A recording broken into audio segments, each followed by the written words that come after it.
This episode of One Hit Thunder is brought to you by DistroKid. Christian Bale was preparing for his role in American Psycho, dressing the part, hitting the gym, getting his teeth redone. There was just one problem. He didn't actually have the part. Leonardo DiCaprio did. What Went Wrong is a podcast dedicated to the idea that every movie is a miracle. Join Lizzie Bassett and Chris Winterbauer every other week as they unearth the chaos and humanity behind Hollywood's biggest flops and most shocking successes. They aren't here to dunk on your favorite films. They're here to celebrate movies. As the New York Times said, they're movie industry people who truly love films and the people who make them. Listen to What Went Wrong wherever you get your podcasts. Hey there, One Hit Thunder listeners. Are you ready to take your music to the next level? Well, get ready to rock because this episode is brought to you by DistroKid, the ultimate digital music distribution service for artists like you. With DistroKid, you can easily upload your songs or albums to online stores and streaming platforms like Spotify, Apple Music, and YouTube Music, reaching fans all around the globe. But that's just the beginning.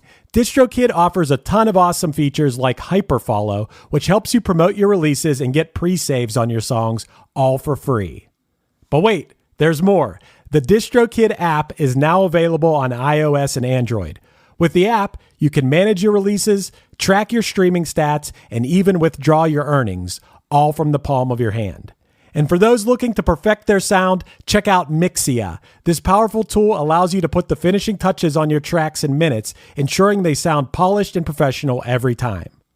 But that's not all. DistroKid has just launched a brand new feature called Instant Share, allowing you to easily share large files securely with collaborators, producers, and more.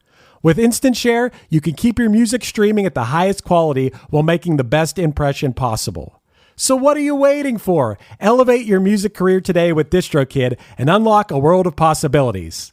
Possibilities that I know all about because I've been using DistroKid for years. It's seriously great. If you haven't used it before, you're going to love it. And One Hit Thunder listeners get an exclusive offer, 30% off your first year with DistroKid by signing up at distrokid.com/VIP/OneHitThunder. That's distrokid.com/VIP/OneHitThunder.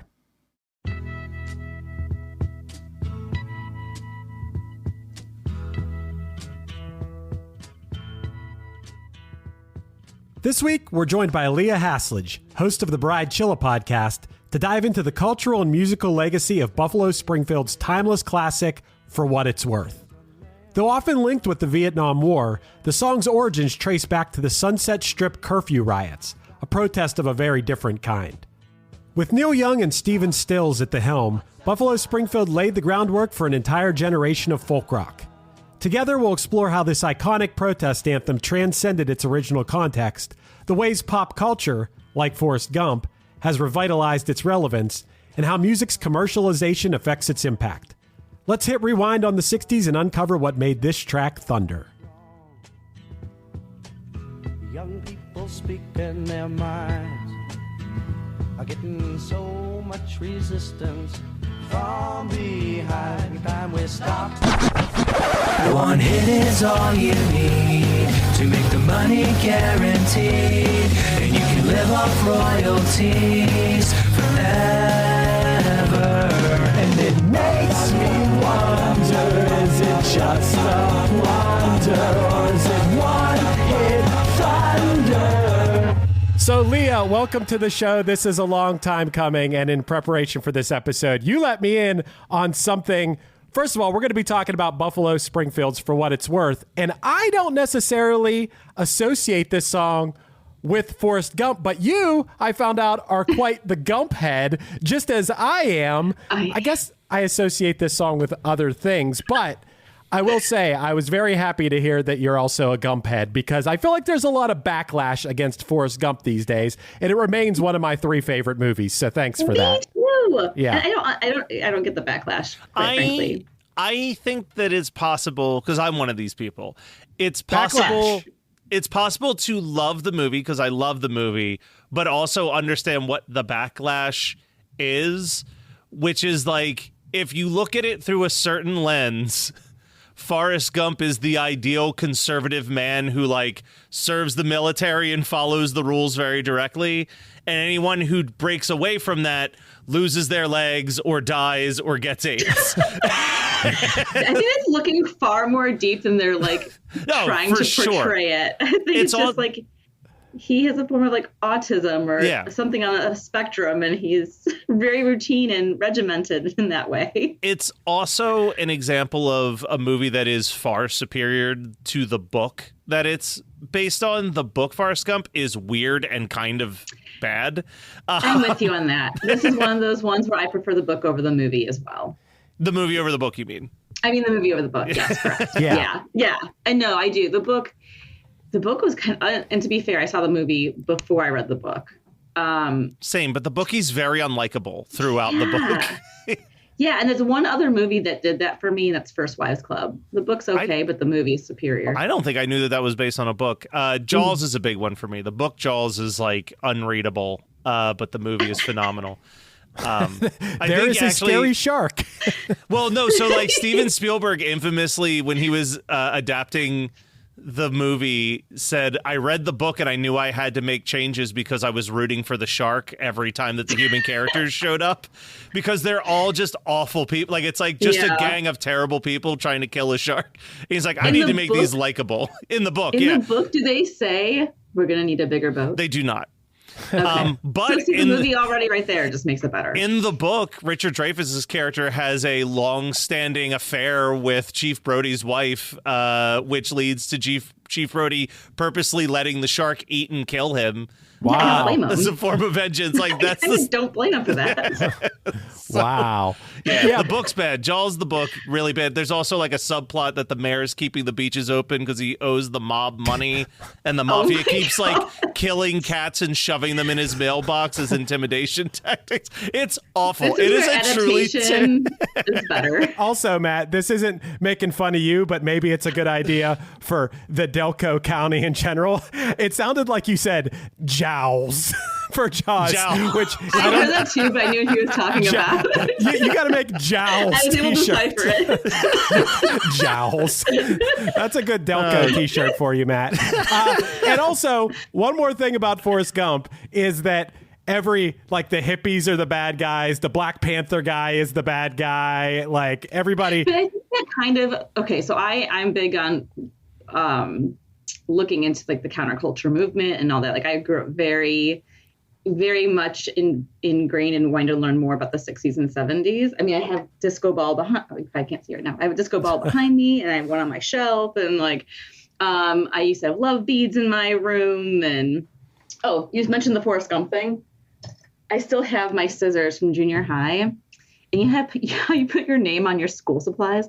Mine said Gump. Wow. And I still have them. You are a serious Gump head. If you're naming your scissors Gump. I have two Bubba Gump Shrimp Company sweatshirts. They're actually in the next room, buried somewhere. Wow. But one of them was my friends from grade school that the same year, 7th grade, bought them. They chipped in and bought them for me for Christmas or my birthday. Very nice. And then when I finally went to a Bubba Gump Shrimp Company in New York in like 2004, I bought myself another sweatshirt because I couldn't have enough Gumps, apparently. I feel like every grade of every high school, all the way up until modern day, I'm willing to bet, there's always like one or two girls that are obsessed with the 60s and the 60s aesthetic. I know that I had like two or three of my closest friends were like full-blown hippie, bought all of their clothes at like head shops that were like these nice flowy 60s dresses that they would wear, only really listen to like Bob Dylan and the Beatles, like mood rings. Yeah, the whole vibe. They love bell bottoms and flares. Chris, did you have any of those up in Pittsburgh? I don't remember too many chicks. I don't oh yeah, we had some hippie girls, but they were more like Grateful Dead fans. Chris, do you want to know something very funny about me that you might not know? What's that? You were a Deadhead? Well, I mean, I am ever since we did an episode on the Grateful Dead. But do you know what, like, my second job ever was my freshman year of college? No. I worked at the local head shop. So I sold like hemp bags and incense burners. It is really? You don't look like you'd work at a head shop. At the time, I wore tie-dye all the time and had hair down to here. Wow. And now you look like you Leah, could like manage A Weezer store. fan club. Leah, what's really funny is that Matt, if you don't know this about him, he's never drank, never done drugs, and grew up in like a Christian, with a Christian background or whatever. And the dude worked in a head shop, worked in the porn industry at one point in his, not. I worked for fake it till you make it kind of I story. worked for Like, porn stars. I was a personal assistant to porn stars, so I would Yeah. respond to their fan mail on their behalf and like Oh, so you update weren't their like a website. fluffer. No. I Okay. just like edited video for them, and now I produce some podcasts for a few of them. But that's Oh my God, I want to hear all these stories so badly. I have so much I want to ask you about this. Oh, but hold on, you mentioned Hippie Chick. I think you guys covered the song Hippie Chick on here, didn't you? no, I don't What even is know that? the song Hippie Chick. Yeah, it came out in the 90s. I don't I can even- like hear it in my head, but I'll sound like an idiot trying to sing it right now to you I mean, guys, there's but- Beck's Nightmare Hippie Girl, which is like one of the songs I remember from Mellow Gold. No, there's a song Hippie Chick. It's very like Nina Cherry-esque. Ooh, That Okay. kind of like dance vibe. okay. You know what I mean? I'm gonna have to Google this. real Like quick. kind of like think like how it is in my head. It's like a cross between like a Nina Cherry and You sure this is a hit, Leah? yes, Hippie Chick. I'm gonna Google it right now Hippie too. Chick. Hippie Song Chick by Soho. Soho? Yeah. There it goes. Do you guys know what I'm talking about now? Not Does a it kind clue. of like okay. Well, after this episode, revisit the song. It might add it to your list for the future. that might be your I next- appreciate your that you next say trip. revisit, which implies that we had heard it prior, but we will visit for the first time. Hippie Chick. I'm glad I can contribute to the future of One Hit Thunder. But Buffalo Springfield. we should probably get into Buffalo Springfield a little Yes. bit for what it's worth, which for anyone out there, this is the song. The song is called For What It's Worth. I would think it would be called Hey, What's There's That something Sound? happening here or something. Yeah. What's that sound? Yeah. It does actually have in parentheses in the song title. What is the full title of this song? Stop. What's going round? Stop what's going. Oh But my they God. never actually say the words For What It's Worth in the song. They Yeah. don't. And do you know why that's the song's called? do. Oh, okay. We'll get to But that. you tell everybody. We'll get to that. First But of all, I forgot this. I did like do a little bit of like homework on this. And I was like, oh yeah, that's right. Yeah. I did know this. But Buffalo Springfield, for anyone who doesn't know, it is funny we're calling them a one-hit wonder because a couple of these guys are far from one-hit wonders in this band. But they were formed in L.A. by 3 Canadian musicians, one being Neil Young, the other 2 being Bruce Palmer and Dewey Martin, and 2 American musicians, Stephen Stills and Richie Furay. Stephen Stills was actually the songwriter on this song. And it's very fitting that you're coming to join because I know, Leah, that you feel the way that we do about the world at large. But this is very much a protest song. But what I always It's always on my protest mix, like when things happen, like January 6th and Yeah. Trump and everything. Like I definitely played the song. I also Along with like War from Edwin Starr. Sure. Other anthems. That's a great one. But I always assumed this was a Vietnam War song, but it's actually kind of way more quaint than that. I love how you say quaint. Once you tell people what it's about, it's not so quaint. Well, in comparison to the Vietnam War, it is because Oh yes, I guess compared to Vietnam. it's basically about a club called Pandora's Box on Sunset Boulevard, where at first it hosted up-and-coming jazz musicians in the late 1950s. And then in 1962, the club was bought by a DJ named Jimmy O'Neill. Now, I don't know who Jimmy O'Neill is. I don't know if you guys did, but he hosted an ABC musical variety show called Shindig. And then he booked shows at Pandora's Box that it became like the center of the Sunset Strip youth scene. And like the Beach Boys played there, the Byrds played there, Sonny and Cher played there. They didn't serve alcohol at the club, but there was some drinking going on there. And then the neighbors around the area complained a lot about drug use and loud music. And also, the club was right in the thick of things, and it caused some traffic problems, which I don't understand if people were like spilling out into the streets or what. I don't really understand. what I caused- didn't hear this version of it. Yeah. I thought it was about the LA riots that was happening around the club in Sunset Strip. I got a little bit more of what you saw, Chris. So the way that it was explained on here, I'm just going to read verbatim what I pulled up. It said, "For What It's Worth" is often considered an anti-war song. However, Stephen Stills was inspired to write the song because of the Sunset Strip curfew riots in Los Angeles. Okay, so riots. Yeah, so the LA So riots. somewhere in between there. Yeah. It was a series of early counterculture era clashes that took place between the police and the young people on the Sunset Strip in Hollywood. The same year that Buffalo Springfield became the house band at the Whiskey A Go-Go. So it was basically that companies were getting sick of.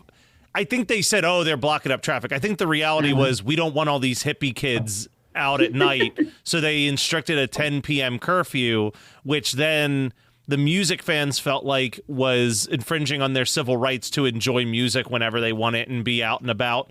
So they started handcuffing themselves to the Pandora's Box Club. And some of the people that did that were like Jack Nicholson and Peter Fonda, because this is like right before Easy Rider. Yeah. And this was all happening kind of outside of where Stephen Stills lived. So he was kind of writing it. And I guess my interpretation is, For What It's Worth, is like him trying to objectively look at it from both sides and write about like how it's very like this is just wrong. Like no matter what way you look at it, there shouldn't be like these riots happening outside of his window.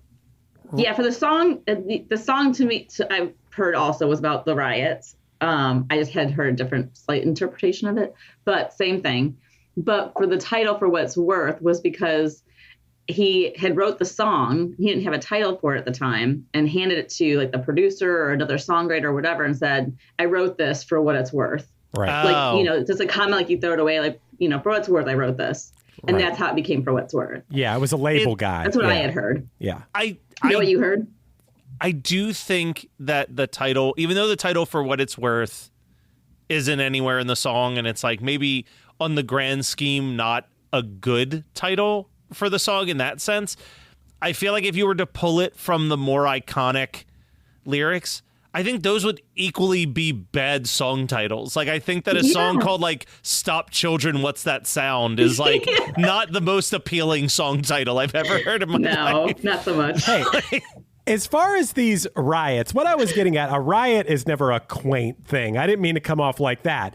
But in the grand scheme of things, Compared to Vietnam, yeah. Vietnam or like the Chicago riots and stuff where people were actually killed and hurt and stuff. This sounds like Archie and Jughead want to have, have a concert at a club. And I didn't see anything about anyone like getting serious. I could be wrong about this, but I looked at a lot of stuff. No, I don't think it was like Altamont or those other riots that broke out. No, it wasn't that. It was like 1,000 youthful demonstrators. Like Matt said, Peter Fonda got handcuffed by police. They were protesting against a curfew. Pandora's Box eventually closed its doors. So they played one last show there. I think it was on Christmas, and Sonny and Cher made an appearance. The club was eventually demolished in August 1967. And For What It's Worth was written by Stephen Stills. He's the one who wrote this song about that. But even Stephen Stills said, "Riot is a ridiculous name. It was a funeral for Pandora's Box, but it looked like a revolution." Funeral for Pandora's Box. Yes, that's right. That's kind of like some poetic justice for it. Yeah. And there were other songs. And also, you saying the word riot makes I Predict a Riot from Kaiser Chiefs play in my head. Okay. Do you know that song? I don't. Matt might. That sounds like a band Matt would know. I Predict a Riot?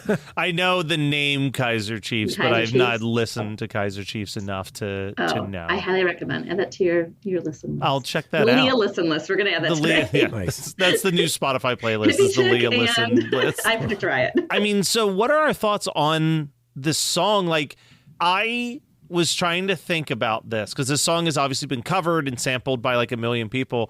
And I actually think my first exposure to anything tied to this song was either Skee-Lo singing it in I Wish or Public Enemy sampling it and He Got Game. Like, they came out so close to each other. I don't know which I would have heard first. 95? Yeah, like 95, 96 range 95, for sure. 96, yeah. But like that was when I first was aware of it. And then I think I was in my parents' car in 95, 96 and they were listening to classic rock and I heard it and was like, what is this song?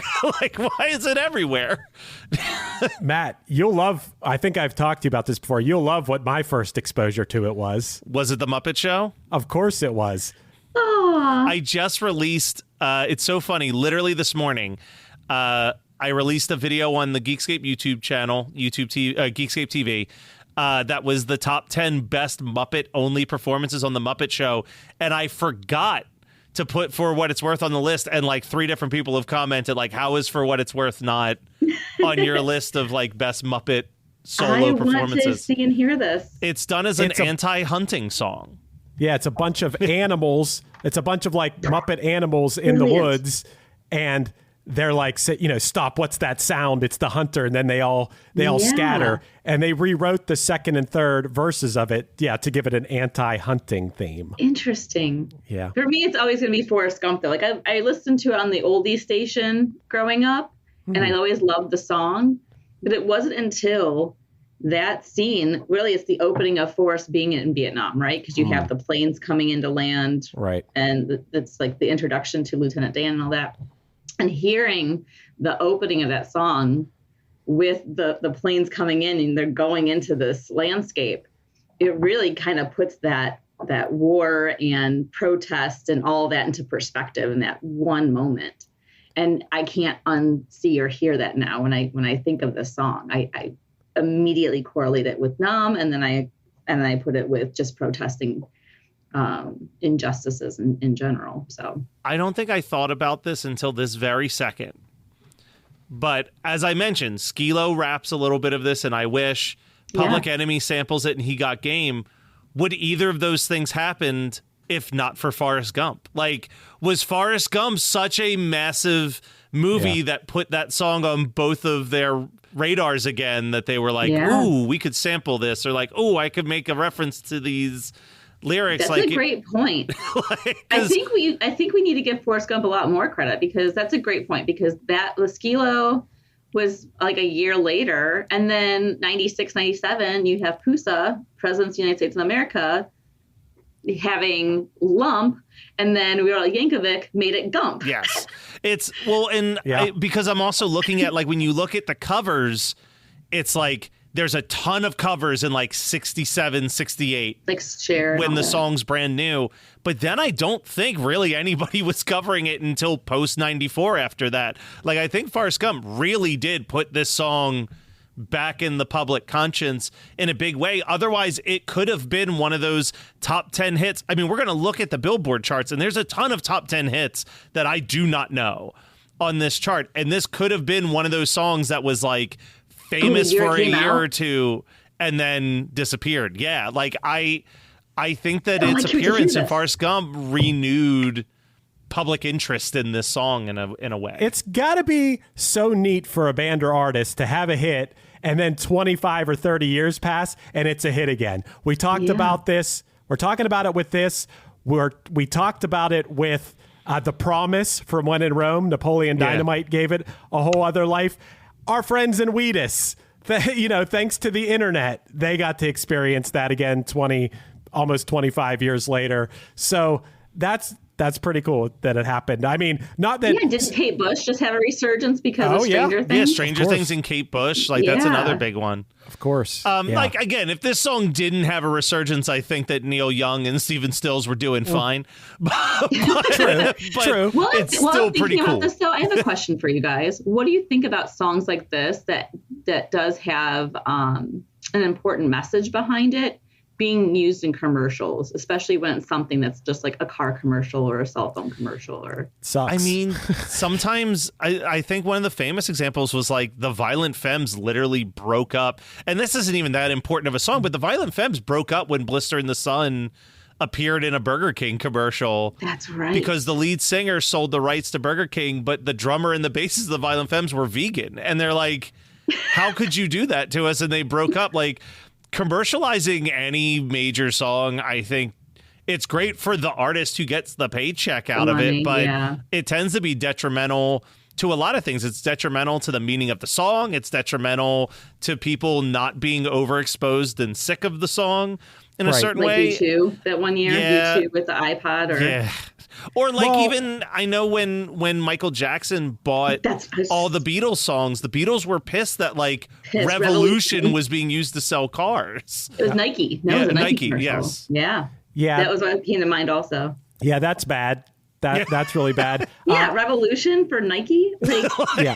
The coolest example of this we ever explored here on the show, though, was when Chumbawamba, they were offered money for their song to be used in a, was it for GM? It was for General Motors commercial. And so they let them use it, and then they took all the money and donated it to, like, was it anti-corporation or what was it they donated it to? They literally used the money to hire investigators to expose any wrongdoings that GM had done over the last 20 something years. Right. Like they used GM's money against GM by selling their song to GM. Like, that's actually pretty fucking good.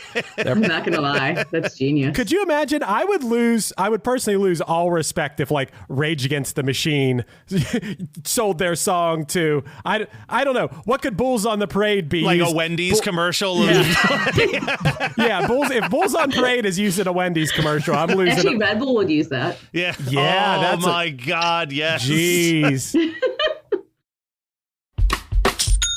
When you think about businesses that are selling through the roof, like Aloe or Allbirds, sure, you think about a great product, a cool brand, and great marketing. But an often overlooked secret is actually the businesses behind the business, making selling, and for shoppers, buying, simple. For millions of businesses, that business is Shopify. Nobody does online business better than Shopify. It's home of Shop Pay, the #1 checkout in the world. You can use it to boost conversions up to 50%, meaning way less carts going abandoned and way more sales going through to checkout. Sign up for your $1 per month trial period at shopify.com/income, all lowercase. Go to shopify.com/income to upgrade your selling today. That's shopify.com/income. This episode is brought to you by MeUndies. While MeUndies can't totally help your love life this Valentine's Day, they can offer you insanely comfy undies and loungewear to buy or gift. MeUndies has so many awesome Valentine's Day prints and styles. Plus, you can match with your partner, friends, or even your pets. This Valentine's Day, give the gift that'll keep them thinking of you and score huge site-wide savings at MeUndies.com/Spotify. That's MeUndies.com/Spotify. MeUndies. Comfort from the outside in. Save on Cox Internet when you add Cox Mobile and get fiber-powered internet at home and unbeatable 5G reliability on the go. So whether you're playing a game at home, Yes, goal. or attending one live, you can do more without spending more. Learn how to save at cox.com/internet. Cox Internet is connected to the premises via coaxial cable. Cox Mobile runs on the network with unbeatable 5G reliability as measured by Ookla LLC in the U.S. 2H 2023. Results may vary, not an endorsement. Other restrictions apply. You've been lost in the woods for hours now, stumbling around in the dark. You come around the bend and see two people roasting marshmallows over a roaring fire. They see you coming into the clearing and gesture over to pull up a log. Welcome to Campfire Ashes. I'm Paul. And I'm Jess. Join us as we tell each other our originally written spooky stories around the campfire and then dive into the lore and legends that inspired them. Is it something that goes bump in the night? Is it something menacing lurking past the tree line? Or is it just weird and otherworldly? You'll find it here on Campfire Ashes. You can find us on Spotify, Apple Music, Amazon Music, or right here on the Geekscape Network. Hey, so this song, for what it's worth, it peaked at #7 on the Hot 100. That week, when it peaked at #7, the #1 song, and it's so much over in the other direction. What year is it? 66? 67 now. March It was March 25th. 25th. March 25th of 67. You said completely the opposite direction? Yeah, like it's fluff. Like Rosemary Goes, like Grows when my Rosemary not Goes. far off, but I love that song. Chris, tell her what it is. It's Happy Together from the Turtles. The Turtles! Yeah, great song. I mean, I can see why it's not Great one song. of my favorites. So this I love song it. peaked at 7. In between two songs I do not know, but I feel like Leah might. Leah seems really 60s This deep is my here. era. Like we've hit my sweet spot. So number 8, below, for what it's worth, was My Cup Runneth Over by Ed Arns. And Ames. Okay, I think I wrote that down wrong. And at number 6, Mitch Ryder and the Detroit Wheels with "Sock It to Me, Baby" was the number 6. Okay. I mean, for what it's worth, should have been above both of those. Well, it was above one of them at least. But And then the top 5. I wrote down the top 5 here. We had Johnny Rivers, "Baby I Need Your Lovin'" at number 5. Herman's Hermits with "There's a Kind of Hush," which I love Herman's Hermits, but I don't really know that one. But I would put that song with "For What It's Worth." Like, there's a kind of hush all over the world. One of my favorite songs that plays in my head if I get to be up early in the morning at in the summer, 5 a.m. dawn, because there is a hush over the world. It's like that beautiful, peaceful moment. But I do kind of put that song in that same, you're trying to find peace in a time of war. Yeah. So that song to me, I'd put that with. Chris, are you familiar with Herman's Hermits? Were you a big Herman's Hermits fan? Herman's Hermits are always, I live in Greensburg, Pennsylvania, and we have a venue here. It's like a probably 1,200 person nice theater. I swear every year Herman's Hermits play there. There's signs for Herman's Hermits every year. Yeah, Herman's Hermits had a decent amount of hits. From the British invasion. Yeah, my introduction to Herman's Hermits is that Henry VIII is my dad's go-to karaoke song. he loves singing that song. We mentioned them earlier, but number 3, the Beatles with Penny Lane. Probably I would say that and the Turtles are probably the most consistently famous songs on this top 5. And then number 2, the Mamas and the Papas, "Dedicate It to the One I Love," which is not a Mamas and Papas song I remember on the same level as a lot of the other ones. It's a cover, but they made it a big hit. Other songs that were popular at this time, number 10 was "Ruby Tuesday" from the Rolling Stones. Number 11 was "Strawberry Fields Forever." 13 was "I Think We're Alone Now" from Tommy James and the Shondells. 18 was "Bernadette" from the Four Tops. I love Bernadette. And Bernadette, that's a jam. Great song. And number 24 was "Jimmy Mack" from Martha and the Vandellas. Jimmy. Oh, Jimmy Mack. So good song. You mentioned that the Mamas and Papas number 2 song was a cover, and I want to just mention a few of the people who have covered "For What It's Worth," because one of them specifically I think is hilarious. You mentioned Cher did it, the Staple Sisters did it, King Curtis has done it, Art has done it. Rush and Queenstrike have both done covers of "For What It's Worth."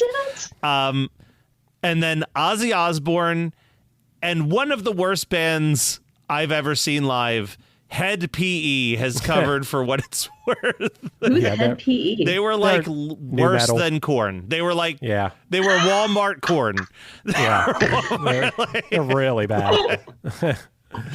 Walmart Korn. A lot of people thought, we were talking about this, a lot of people thought that this song was actually about the Kent State shootings of 1970, but the song was written 3 years before that. But of course, Neil Young of Buffalo Springfield would write Ohio as, that's right up. I went to Kent for one whole semester. Ooh. Nice. I know. I was 21. Well, and that I think is kind of the other interesting thing about this band is that it is a little bit of a precursor to Crosby, Stills, Nash, and Young, because it kind of they all hung out together at this time. It seemed like Buffalo Springfield and the original Byrds. Supergroups? Is this before the damn Yankees? Well, it's definitely before the damn Yankees. I know. The supergroups. I can't think of a supergroup before, Shoving Woolberries would be before damn Yankees. But can you think of a supergroup? I don't think that Buffalo Springfield would be considered a supergroup, but certainly Crosby, Stills, Nash, and Young would be, because it was bringing in all these different vocalists from different bands.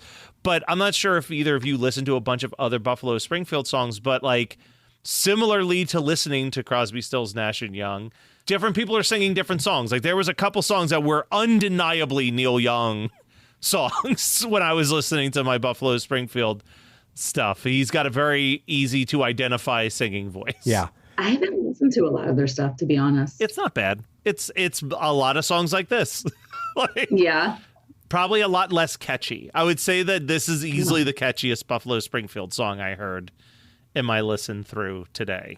Yeah, it's very, very folky, as you can imagine. And they didn't really release a lot of music. They were only a band for roughly 2 years. And Yeah, they were a They short-lived had a band, song for sure. that was a hit just in LA called Nowadays Clancy Can't Even Sing. And I checked that one out, and I don't know, it's fine. It's a folk song, not very memorable. Is it one of those like you have to be in the area to get it type of deals? I guess. That's my guess. And then their second album, they kind of went a little bit more psychedelic and then I think that kind of just was spelling the beginning of the end, because obviously when you think of Stephen Stills and Neil Young, they are very much folk guys, and I don't associate psychedelic music with them at all. So I think that was like an exploration that kind of lost them a bit of their fan base, and then they all went off their separate ways to do solo music and collaborate together with some of the other folk rock LA scene people. Yeah. My This favorite song- era of Neil Young is Rockin' in the Free World. Yeah, 90s. I mean, that's a top tier Neil. But to me, that Neil also Young is era. kind of like that protesty, kind of like the 90s version of the angst of the 60s, right? Yeah. Well, and this is also, I mean, Neil Young all the way up until like the late 80s was having those controversial moments, like the music, I can't remember what the music video was called, but the music video that made fun of sponsorships and commercialism that like ended up being banned because it was literally designed to look like a Pepsi commercial and kind of mock all the bands who were selling their songs to commercialization like that. That's awesome. Yeah.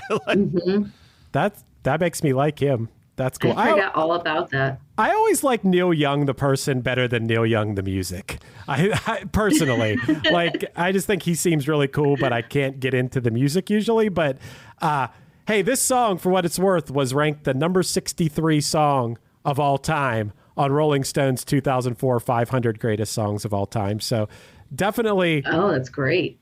Definitely pretty high up there. And you might be interested to know that in August of 2020, Pittsburgh boy Billy Porter sang this song at the 2020 DNC, backed by Stephen Stills on guitar. So, oh, that's awesome. Yeah. That's so rad. Billy Porter is one of the coolest Pittsburghers, I think.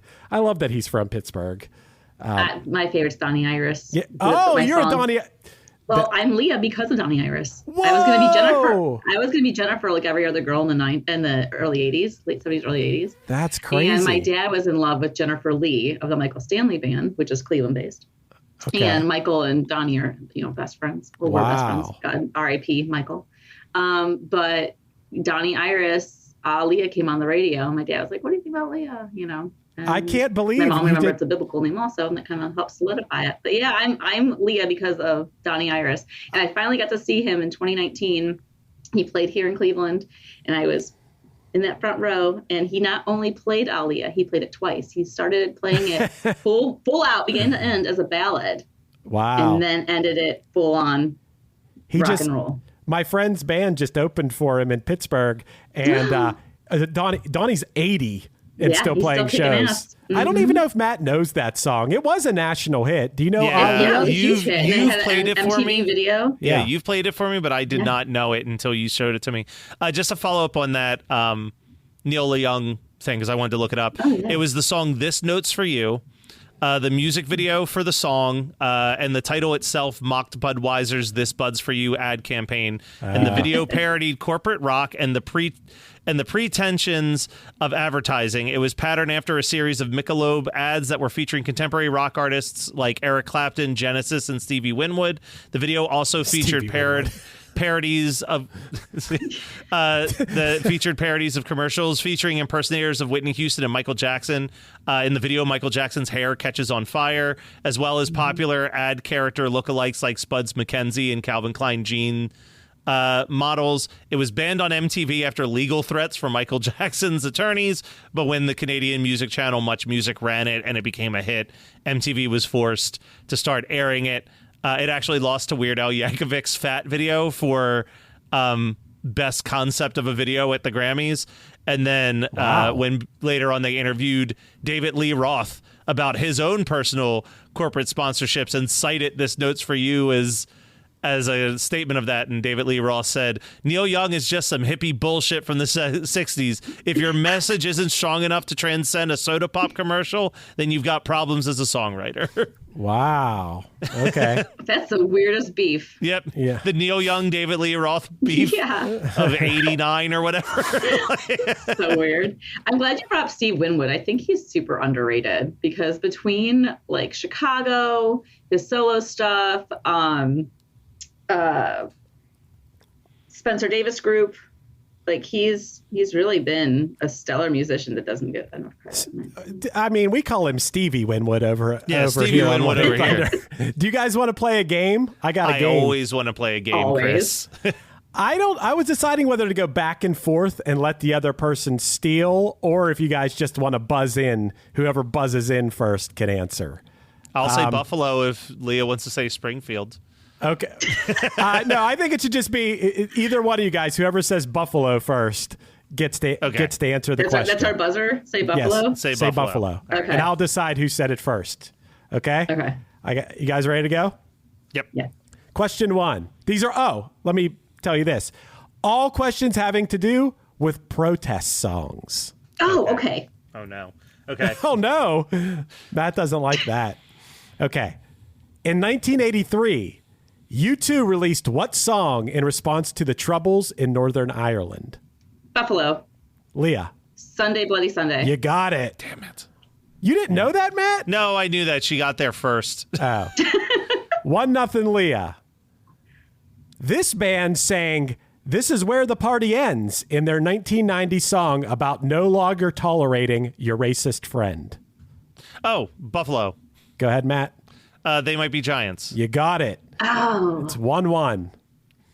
I forgot about them. This band's single "Ghost Town" went to number 1 in 1981, the same weekend that police used gas on rioters in Toxteth, Liverpool. Buffalo. Go ahead, Matt. The Specials. You got it. You're up 2-1. All right, there's plenty of questions left. Don't worry, Leah. No clue on that one. Okay. As the U.S. civil rights movement gained momentum in the late 60s, this artist released "The Revolution Will Not Be Televised," a musical poem that attacks the lethargy of the nation. Oh, gosh damn it. I know this one. I know. I know the name, and I don't know who the artist is behind it. Say the thing again. As the U.S. civil rights movement gained momentum in the late 60s, this artist released "The Revolution Will Not Be Televised," a musical poem that attacks the lethargy of the nation. Lethargy? Lethargy? Gosh damn it. I know Lethargy. this. You don't have any multiple choice, I'm assuming? No. You either know it or you don't. Okay. I'm going to not buzz in on this one. I'm going to be so pissed off at myself. What is it? Bum, bum, bum. That would be Gil Scott Heron. I would Oh, I never never have would've gotten got there.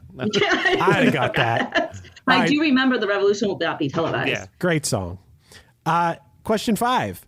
Elvis was a hero to most, but he never meant shit to me, was a lyric in the 1989 classic "Fight the Power" by who? Buffalo. Go ahead, Matt. Public Enemy. That's right.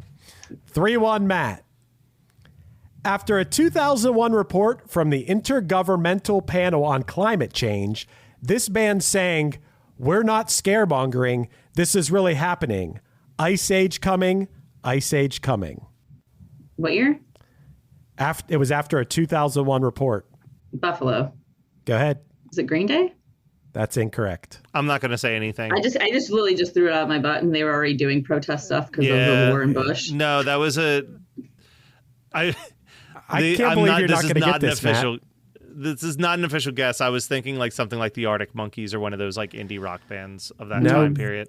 It was actually Radiohead in the song "Idiotech." Ice age coming, ice age coming. Oh, you know what? As I much like as I Radiohead. love Idiotech, the only lyric I actually know is "Women and Children First." All right, so it remains 3-1, Matt. Question 7. This band pondered the destruction of the ozone layer and the oncoming environmental apocalypse in their song "Monkey Gone to Heaven" in 1989. Buffalo. Go ahead, Matt. Pixies. You got it. Indie rock is not my forte. 4-1, Matt. But you still have a chance, Leah. We got some questions left. This Australian band's biggest hit was a plea to the Aussie government to allow the Aboriginal group, the Pintupi, to return to their homelands. Buffalo. Go ahead. Men at Work. That's incorrect. Buffalo. Go ahead, Matt. Midnight Oil. Beds are burning. That's right. Oh, that was in Beds Are Burning? I love that song, too. Gosh, bless it. I Dang. love that song. 5-1, Matt. He's running away with it. You got to make a run for it here, Leah. All right. In the aftermath of a mass shooting in their hometown of Las Vegas in 2017, this band released Land of the Free as a heartfelt plea for gun control. Buffalo. Go ahead. Pumped Up Kicks. That's Pumped Up incorrect. Kicks. Oh. I'm going to sit this one out. I got a nice lead. I don't need to. No, you say it. I have no clue. Oh. That was actually The Killers. Oh. Yeah, Las Vegas band. That makes sense. Mm-hmm. It remains 5-1. That's just the way it is. But don't you believe them? Sang this artist in a 1986 song about the American Civil Rights Movement. Oh my God. No. I listen to this song all the damn time. I know. I can hear the song in my head now. No, and I know the first name. It's the last name that I'm forgetting. Man. Buffalo. It's Go ahead. Bruce. Bruce something. God damn it. Wow. I'm like, Bruce Hornsby? Yeah. You got it. You got it. Yeah. That's just the way it is. Things will Did never someone cover that music like later on? Tupac sampled it for Changes. Tupac. Yeah. Changes. All right. It's 6-1, Matt. All right. This famed jazz singer first performed the song Strange Fruit in 1939, which is a harrowing description of the public lynchings of Black Americans that were continuing to take place in the southern states. Buffalo. Go ahead, Matt. Billie Holiday. That's correct. Yeah, I couldn't think of her name. I was like, it's not Etta James, but I can hear her singing. I can see her. It's a haunting song. I can't listen to it. It is one of the most haunting songs I've ever heard. It is. I can't. 7-1, Matt. Obie Benson of the Four Tops was present at the University of California in Berkeley when he saw police attacking anti-Vietnam War protesters, which led him to write what song made famous by Marvin Gaye? Oh, Buffalo. Go ahead. What's going on? That's correct. Yeah. Okay. 7-2. 7-2. We got a couple questions left. This artist released Biko in 1980, which was a tribute to Steve Biko, an anti-apartheid activist in South Africa. Buffalo? Go ahead. Was that Descendants? No. Oh. You're thinking of Bikage. Oh, that's what I'm thinking of. I have no clue on this one. That would be Peter Gabriel. Oh. Oh. 2 questions left, even though Matt already won. I think I won this, yeah. Matt kind of kicked my butt. And I was nervous about the protest songs. I was all for it. But you did not get my genre of protest. This Clash song about Arabic censorship on Western music was used by U.S. Armed Forces Radio as the first track when they opened coverage of Operation Desert Storm during the Gulf War. Buffalo? I'll give it to Leah. Leah. Is it Rock the Cash Ball? It is. That's correct. Yeah. 8-3. The Clash weren't happy about that, by the way. And the last question. This artist released the defiant song, Say It Loud, I'm Black and I'm Proud, after the assassination of Martin Luther King Jr., which became the anthem of Black Power. Buffalo. Go ahead. James Brown. You got it. 9-3. Matt ran away with I can't it. think of his name. Great job, Matt. Thank you. Matt, you did a good Music job. history is a little bit of my ballpark. Pronouncing names And I properly thought it was isn't part of mine, my but apparently I need to ballpark. do some homework.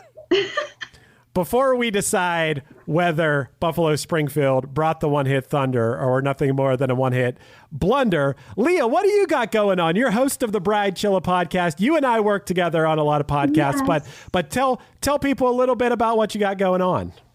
Yeah, so like you said, I am the host of Bridechilla, which is a wedding planning podcast where we are trying to take the stress out of you, just chill out. There's no need to freak out. And yeah, I get to work with Chris as a producer for Banking Transform with Jim Maroose and Visionaries, both finance banking podcasts. And I also still have Weddings Unveiled with Leah. You can go back and listen to past episodes, also a wedding planning podcast. So definitely check that out. Spread the word to your friends. And then when I'm not hosting and producing podcasts. I'm geeking out on pop culture with people like Chris and Matt. Yeah, hell And yeah. frolicking all over Cleveland. Yeah, Cleveland Leah on Instagram. She does, if there's something going on in Cleveland, Leah is there. I've noticed that. Every event, everything. She is very much the... I worked for a lot of Cleveland organizations like the Cavs, Monsters, Gladiators. I worked at the Rock and Roll Hall of Fame for a year doing memberships. That's So awesome. if you're ever in Cleveland, I do recommend checking out the museum. It's really rad. Nice. Hell yeah. Yeah. Well, how do we feel? We'll start with you, Leah. Buffalo Springfield. Did they bring the one-hit thunder, or were they a one-hit blunder? So much thunder. Okay. So much thunder in my book. I think I am with Rolling Stone. It definitely is in the top 100 of the greatest songs of all time, in my opinion. I think musicality, I think lyrically, the whole production is perfect. And I think, unfortunately, because we still have so much trouble in our world, it still resonates in so many ways, So That's a good point. yeah, thunder and thumbs up. How do you feel about it, Matt? Well, you know that my big test is if I listen to a bunch of the songs and I feel like, yes, I would buy this album and put it in my personal album collection. And I did. I maybe wouldn't buy all 3 of their albums when they kind of lean towards the psychedelic music. It wasn't my vibe, but I enjoyed their first album. None of the songs are as good as For What It's Worth, but I mean, how can you be when you've written one of the 100 best songs of all time? There's nowhere to go but down at that point. It was fine. I like Neil Young's music. I like Crosby, Stills, Nash and Young. I didn't know that they were connected to Buffalo Springfield that much until now. So it's kind of just like a fun little oh, here's more music from these artists I'm already a fan of for me to dive into. So I'm going to give him thunder on this. Yeah, I guess I could make it a triple thunder and make this an officially certified thunder. I mean, it'd be crazy to a band where Stephen Stills and Neil Young are kind of getting their start to say it's a blunder. I mean, these guys went on to be ultimate thunder, especially in the world of folk and rock history in general. So yeah, I think that I think we should send this certificate just to Stephen Stills, though, because he wrote the song. He is the full songwriter. Yeah. Yes, that's right. Yeah. But yeah, thunder all around. All right. Woo!